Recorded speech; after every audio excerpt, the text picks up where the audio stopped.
Salam uşaqlar, yenə də buraxılışa dəstək videolarımız davam edir. Məsləhətim odur ki, bu videoya axıra qədər baxın. Çünki bir sualın içində bir neçə suallara cavab verəcəyik biz uşaqlar burada. Deməli, bir sual belədir ki, y bərabərdir ax kvadrat üstə gəl bx plus c funksiyasının qrafiki verilib. N və n təpə nöqtələrimizdir. D isə diskriminantdır və deyir bu suallara cavab ver. Birinci sualımız deyir A-nın işarəsini müəyyən edin. A birinci hədd əmsalımızdır və bilirik ki, A əgər parabolanın qolları yuxarıdırsa, sıfırdan böyük olur. Yəni, bu formatsa sıfırdan böyüdür. Belədirsə, sıfırdan kiçik olur. Və baxırıq ki, bu parabolanın qolları yuxarı istiqamətlənib, deməli, A-mız sıfırdan böyükdür. İkinci sualımız isə B-nin işarəsini soruşur, amma ilk öncə üçüncü suala cavab verək, sonra qayıdarıq ona. Üçüncü sual deyir C-nin işarəsini, yəni sərbəst həddimizin işarəsini tapın. Sərbəst hədd, uşaqlar, biz bilirik ki, qrafikin y-dən kəsişdiyi nöqtə həmişə sərbəst həddi soruşur. Çünki y-dən kəsişəndə x-imiz 0 olur və x 0 olduqda y c-yə, yəni sərbəst həddə həmişə bərabər olur bütün funksiyalarda. Və ona görə də c y-i göstərir və y-in mənfi hissəsinə düşdüyünə görə deməli c-miz 0-dan kiçikdir. Qaydaq ikinci sualımız B-nin işarəsini tapın. Uşaqlar, B-nin işarəsini müəyyən edirik kəsdiyi nöqtə ilə, yenə də y oxun kəsdiyi nöqtə ilə. Əgər kəsdikdən sonra yuxarı istiqamətlənirsə, əlbəttə ki, soldan sağa baxırıq. Yuxarı istiqamətlənirsə, deyirik ki, B sıfırdan böyükdür. Aşağı istiqamətlənirsə, deyirik B sıfırdan kiçikdir. Amma indi yuxarı istiqamətlənəndə sıfırdan böyük sayılır. Dördüncü sualımız deyir, köklərinin sayını tapın. Şöyle, köklərinin sayı bilirik ki, x oxunu kəsdiyi nöqtələrlə müəyyən olunur. Və bu qrafik x oxunu 2 nöqtədə kəsildiyinə görə bizim deməli 2 dənə kökümüz var. 2 kökümüz var bizim. 5-ci sualımız isə diskriminantın işarəsini müəyyən edin deyir.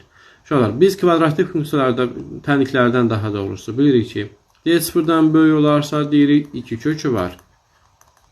D sıfıra bərabər olanda deyirdik bir kökü var, yaxud da ki 2 bərabər kökü var, ya da yeganə kökü var. D sıfırdan kiçik olduqda isə deyirdik kökü yoxdur. Kökü yoxdur. İndi burada uşaqlar, diskriminant sıfırdan böyüdür. Ona görə ki, biz tapdıq ki, bunun 2 kökü var. Çünki x oxunu 2 nöqtədə kəsib. Deməli, diskriminantımız sıfırdan böyükdür.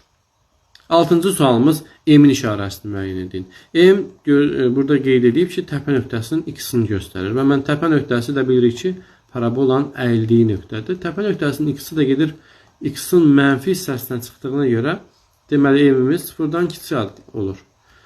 N isə təpə nöqtəsinin 7-ci sualı deyir ki, N-in işarəsini müəyyən edin. N isə təpə nöqtəsinin y-ini göstərir. Deməli, təpə nöqtəsinin y-i də yenə də mənfi hissəyə düşdüyünə görə N-imiz də mənfi sayılacaq.